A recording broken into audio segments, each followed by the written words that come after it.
Welcome to TV Africa News and thank you for always joining us. This is Africa Today. My name is Najim Abdulima, but first are the headlines. Uganda and Vietnam come together to boost the trade industry. Africa Day at COP27 discuss interventions to address climate change impact. Nakate warns against new fossil fuel projects in Africa. France officially ends anti-jihadist Bakani operation, ponders new strategy. Welcome once again, now the news in detail. As a way of boosting trade between Uganda and the Republic of Vietnam, the private sector foundation Uganda, together with Uganda Investment Authority, the Ministry of Internal Affairs and the government of Vietnam have organized a 3-day business summit that will run from 23rd to 26th November 2022 in Hanoi, the capital of Vietnam. We have more. Addressing the media at Uganda Media Center in Kampala, Honorable Harriet Ntabazi, the State Minister for Trade, called upon Ugandans to embrace the summit, saying this is an opportunity for Uganda to showcase its products in the Republic of Vietnam. When you are looking at Vietnam economy, you are talking about billions of dollars. That's why I have been trying to work with the government here so that we can go there and have an experience how such an economy 20 years after their struggles, after lots of struggles in fights with different powerful countries, Americans, France, Japanese, can transform their economy to this level. So this is the most interesting thing we want to find out and borrow experiences to implement here in our country. According to Honorable Ntabazi, Uganda and Vietnam share a rich historical relationship, more especially in trade and business, saying that Uganda exports products such as edible fruits, nuts, melons, coffee and among others to Vietnam. Mukumaliriza mu bino, at the end of it all, tujja kufunayo ebintu ebigenda okuganyulwamu bye bana Uganda bagenda kuganyulwamu nga tumaze okuvaayo. Esente zigenda kweyongerawa kubanga buli ajja dollars wano zigenda kuyiika. Njagala babulira nti erinnya lyaffe erya Uganda kati kugwa mugundi ku nsi yonna ligenda kutumbula kubanga bajja kubanga baproducingira wano, bakolera wano, amakolero nga gali wano. Tugenda kweyongera okufuna emirimu kubanga amakolero bwe gabeera wano, emirimu ebeera wano. The minister further said that the summit aims at accelerating Uganda-Vietnam trade and bilateral relationships and also attract investment into the country, as she explained. Sinzira nnyo mu bintu bye tukola, ffe nga ggwanga lya Uganda tulina ebintu bye tukola nga tulima, ebyobulimi, omwanyi, amajaani n'ebirala n'ebyennyanja naki ebye tutwala mu Vietnam. Naye tubitwalayo ng'omutindo gwabwe teguli ku ntiko gye twagala. Naye ate bali balina enkola gye bakolamu ebintu byabwe kubanga nabo balina emwanyi, balina biki, naye bo bongeddeko nnyo omutindo. Kati omusomo gwe tugenda okufuna guno, enkolagana eno gye tugenda okuteekako kwe kujjayo ebintu ebinaasobola okuyamba eggwanga lya Uganda naffe okutuuka ku standards ezimu ez'enkulaakulana. Caesar Mlenga, the Consul General of Vietnam to Uganda, said that the summit will act as a network between the two countries and also help Uganda to learn from its counterpart. Tuina enkizo ze tusimbye okulaba nti tuteekako enkolagana wakati w'abana Vietnam naffe. Tugenda kuteekako enkolagana eya gavumenti ya Vietnam naffe. Tugenda kukendeeza ku bintu ebiremesa obusuubuzi mu mawanga gano abiri. Era tugenda kuteekako enkolagana okulaba nti waliwo entambula ennungi ebeerawo mu bintu byaffe ebyamaguzi. Era kye tuliko kati okulaba nti bava eri tubakonvinsinge, tubawumbewumbe baje batuuke wano batandike okukolera wano amakolero. According to the 2022 report by UN Comtrade, the total trade between Uganda and Vietnam stands at $49.2 for exports and $9.34 million for imports, an indication that the two countries shares a lot in terms of trade. Civil society organizations under the Uganda Farmers Common Voice platform have rallied behind President Museveni's stance on the Genetic Engineering Regulatory Bill 2018. They have demanded that the proposed law be redrafted to cater for the safety of users and beneficiaries. Nalugo reports. Speaking to the media in Kampala, Barbara Ntabirechi, a lawyer from Africa Technology Assessment Platform, said CSOs have urged legislators to put emphasis on the safety of the users and beneficiaries during the redrafting process. In December 2018, President Museveni rejected the Genetic Engineering Regulatory Bill passed by Parliament and sent it back to the House. However, despite the rigorous exercises of this bill, there are several concerns that need to be addressed, without which the law will establish a permissive system for the introduction of genetically engineered products into the country with no safeguard to human health, biodiversity, socioeconomic and associated hazards. She added that as members of Uganda Farmers Common Voice platform, they will campaign against any weak law on GMOs. In conclusion, we acknowledge the fact that Uganda should have a law to regulate the activities of genetic engineering and other technologies. However, the previous proposed law falls short of the protective mandate as stipulated in the Cartagena Protocol, and therefore there is need to draft a new bill that establishes the safety of using genetic engineering in Uganda. Cynthia Muhira, the legal and advocacy officer of Caritas Uganda, said as members of Uganda Farmers Common Voice platform, they believe the bill should be inclusive in nature so that those who are interested in growing organic food don't get contaminated with GMOs.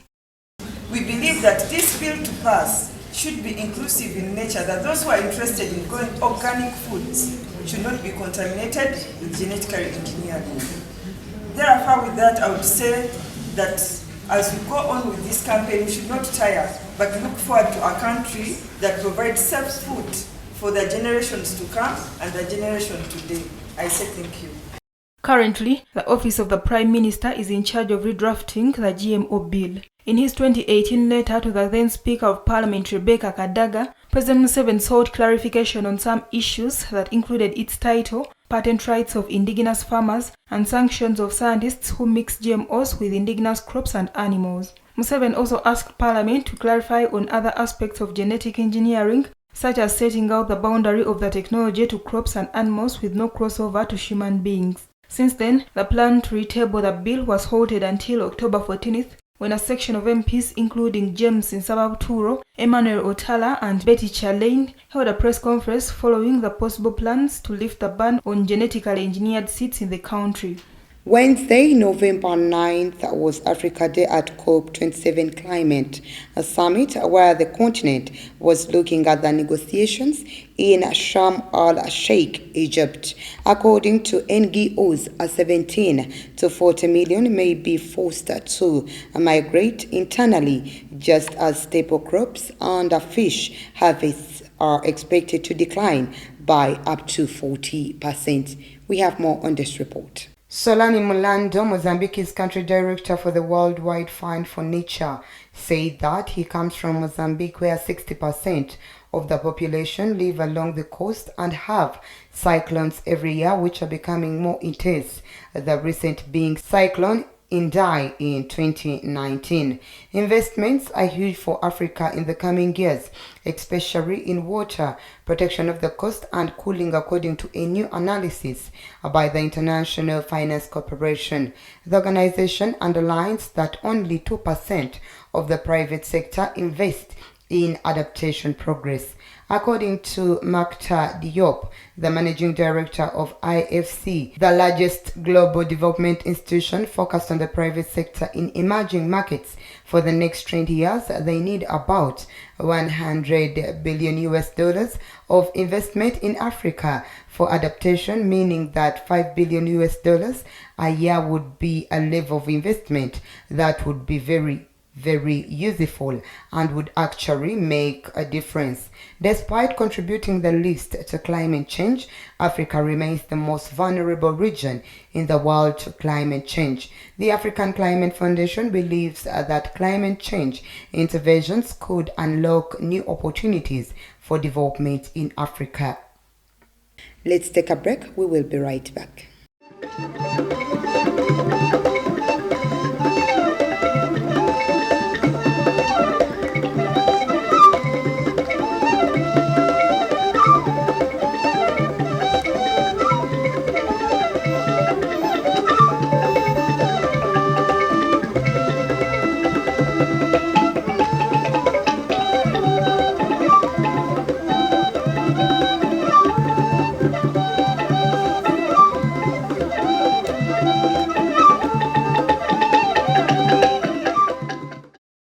Welcome back. You're still watching TV Africa News, The Right to Know.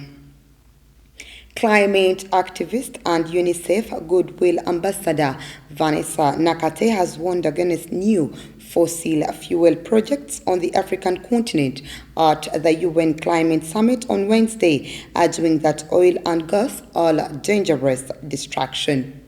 According to Vanessa Nakate, decades of fossil fuel development has failed to help 600 million people in sub-Saharan Africa without basic electricity access, stressing that any projects in Africa will only serve energy demands in the global north. Nakate has previously spoken out against the East African crude oil pipeline, which would run through her country, Uganda. She feared any new fossil fuel projects would soon become stranded assets, which would leave African countries with debts piled upon debt. Nakate repeated her calls for rich countries to set up and pay for the damage caused by heat-trapping gases in poorer nations that are more vulnerable to climate change. Other young climate activists speaking on the sideline of COP27 expressed concern for their future and said those responsible for climate change aren't doing enough to help. French President Emmanuel Macron on Wednesday announced that France was ending its Barkhane anti-jihadist mission in Africa after over decades, saying a new strategy would be worked out with African partners. Let's take a look. The declaration came in a wide-ranging speech reviewing France's strategy, where the president also underlined the importance of its nuclear deterrent, as well as relations with Germany and the United Kingdom despite recent tensions. Macron laid out his strategic defense priorities for France in Europe and Africa in the coming years, and not least in response to Russia's invasion of Ukraine and a growing international assertiveness of China. Macron said in the keynote speech on military policy to top generals and diplomats aboard a helicopter carrier Mediterranean naval base at Toulon that he had decided, in coordination with their partners, to make official yesterday the end of the Barkhane operation. He added that the move was the consequence of what they have experienced in recent months, and a new strategy would be worked out within the next half year. He indicated that future strategy would be based on a far closer cooperation with African armies to make France's own deployment lighter and more dynamic. Around 3,000 French soldiers remain in Burkina Faso, Chad, and Niger. There are no immediate plans for a reduction in numbers. The French deployment was launched in 2013 when jihadists took over much of northern Mali before being turned back. Ghana environmental activist Chibeze Ezekiel, alongside a colleague, walked the streets of Accra to raise awareness on environmental issues. In 2020, Ezekiel won the Gold Man Environmental Prize for Africa in recognition for steering his nation away from coal. We have more. Ghanaian environmental activist Chibeze Ezekiel, alongside a colleague, walked the streets of Accra to raise awareness on environmental issues. In 2020, Ezekiel won the Goldman Environmental Prize for Africa in recognition for steering his nation away from coal. Ezekiel, the climate activist and Nobel Prize nominee, said that Europe and the developed nations dwelled so much on the fossil fuel to develop their respective economies, and now that Africa wants to industrialize with their own Africa Agenda 2063, he wondered whether to still follow the use of fossil fuels or use the new trend to clean energy to industrialize. Deploying the hashtag #CoalKills, and together with a group of activists, Ezekiel's campaign in 2016 countered the Ghanaian government's proposed coal power plant and their message that the coal would be clean. Now he is campaigning for more funding to build the technology to develop renewable or clean energy, a demand echoed by developing countries at the COP27 climate summit in Egypt's seaside report of Sharm el-Sheikh. Ezekiel's work hasn't stopped. With a strategic youth network for development, he works alongside a new generation of young people to educate them on renewable energy, climate change, and on future challenges. Let's once again take a quick break. We will be right back.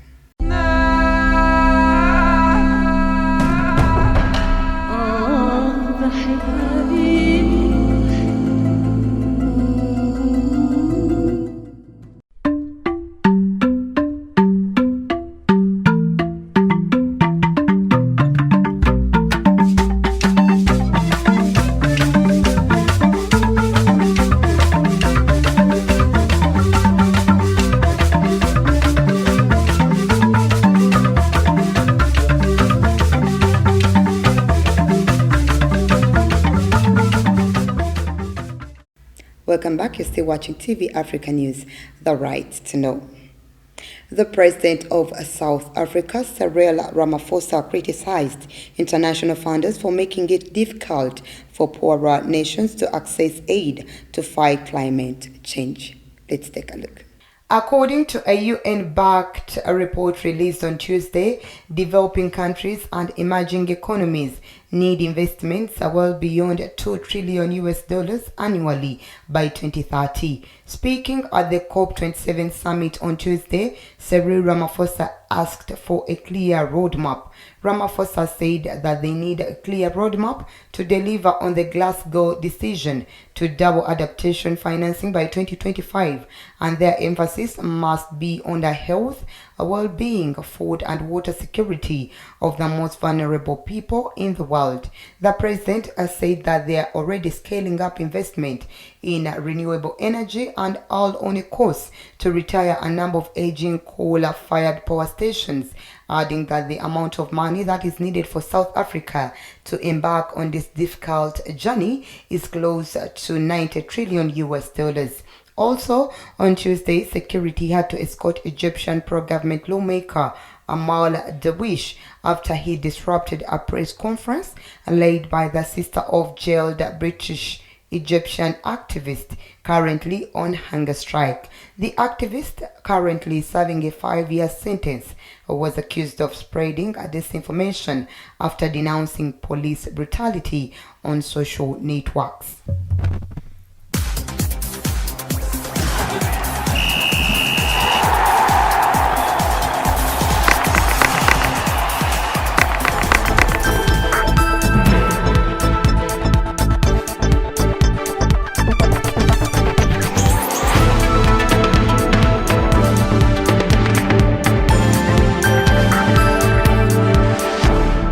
And finally, in our sports news today, it is now official. The Senegalese international Sadio Mane will not play in the final phase of the Qatar 2022 World Cup, according to the French sports daily L'Equipe. A huge blow for the reigning African champion, who will not be able to count on his captain in the Qatari meeting. Ahumza with more. First announced as recoverable for the World Cup by the medical staff of Bayern Munich, the additional examinations carried out this morning revealed a tendon injury that would require several weeks of rest. A key player in the prospects of Alois Cisse, Sadio Mane, will leave a huge void in the Senegalese selection during the final phase of the World Cup. Alois Cisse, The coach of the Lions of Teranga has to find a worthy replacement for Sadio Mane, even if the latter is irreplaceable given his status as a technical leader and the captain of the team. Sadio Mane, 30, had appeared in 92 games, scoring a total 33 goals and 20 assists. Mane suffered an injury on Tuesday, just 12 days before Senegal's opening World Cup match in Qatar. Mane was forced to leave the pitch after 20 minutes during Bayern Munich's 6-1 Bundesliga win over Werder Bremen. The striker appeared to be limping off after receiving treatment for a leg injury and despite attempting to play on. Senegal will play the Netherlands in their opening Group A game in Qatar. That was the news. Thank you for always keeping it TV Africa. Please do stay tuned.